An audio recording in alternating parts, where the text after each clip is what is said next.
அண்மை செய்தி 28 தொகுதிகள் அடங்கிய வேட்பாளர் பட்டியலை திமுக தலைமையிடம் தற்பொழுது தமிழக காங்கிரஸ் கமிட்டி வழங்கியுள்ளது. புதிய பட்டியலை திமுகவிடம் தற்பொழுது காங்கிரஸ் வழங்கியுள்ளதை அண்மை செய்தியாக பார்த்து வருகிறோம்.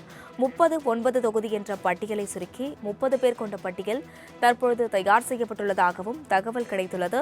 இதுகுறித்த கூடுதல் விவரங்களை செய்தியாளர் நௌஷாத் வழங்க கேட்கலாம். நௌஷாத், வணக்கம். இதுகுறித்த கூடுதல் விவரங்கள். வணக்கம் அஸ்வினி. காங்கிரஸ் சார்பாக ஒரு புதிய தகவல் வெளியாகிறது. புதிய பட்டியலை திமுகவிடம் கொடுத்து கருத்து கேட்க இருப்பதாக தகவல் வெளியாகிறது. குறிப்பாக 28 தொகுதி காங்கிரஸ் வேட்பாளர் பட்டியல் இன்றே திமுகவிடம் கொடுக்க காங்கிரஸ் முடிவு செய்திருப்பதாகவும் 39 தொகுதி என்ற பட்டியலை சுருக்கி 30 பேர் கொண்ட பட்டியலை தயார் செய்யப்பட்டுள்ளதாக தகவல் வெளியாகிறது.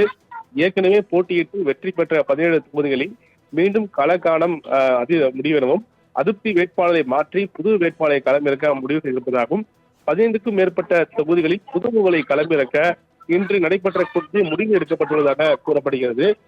தொடர்ந்து காங்கிரஸ் சார்பாக மூத்த நிர்வாகிகளுடைய வாரிசுகளை நிறுத்துவதற்கு பல திட்டங்கள் இருப்பதாகவும் அது மட்டும் மிக முக்கியமாக தமிழ்நாடு காங்கிரஸ் மேட பொறுப்பாளர் தெரிவிக்கும் போது பேச்சுவார்த்தை நடைபெற்றுள்ளதாகவும் இந்த இரவுக்குள் முடிவு வாய்ப்பு தெரிவித்திருக்கிறார். இன்று அல்லது நாளை காலை புதுச்சேரி வேட்பாளர் பட்டியல் வெளியிட உள்ளோம் எனவும் தமிழ்நாடு திமுக தலைமையில் கூட்டணியில் உள்ளோம். ஆனால் பாண்டிச்சேரி பொறுத்தவரை கடந்த காலங்களில் காங்கிரஸ் தலைமையில் தான் கூட்டணி இருந்தது. அதை முன்வைத்துதான் கூட்டணி பேச்சுவார்த்தை தொடரும் என அவர் கருத்து தெரிவித்தாலும் கூட இன்று குறிப்பாக இந்த இடங்களை முடிவு செய்வதில் காங்கிரஸ் மிக முக்கியமாக இருக்கிறது. அந்த அடிப்படையில் தான் குறிப்பாக 39 தொகுதி என்ற பட்டியலை சுருக்கி 30 பேர் கொண்ட பட்டியலை தயார் செய்திருப்பதாக தகவல் வெளியாயிருக்கு. இன்று இரவே திமுக கொடுத்திருப்பதாக கூட ஒரு தகவல் வெளியாகிறது.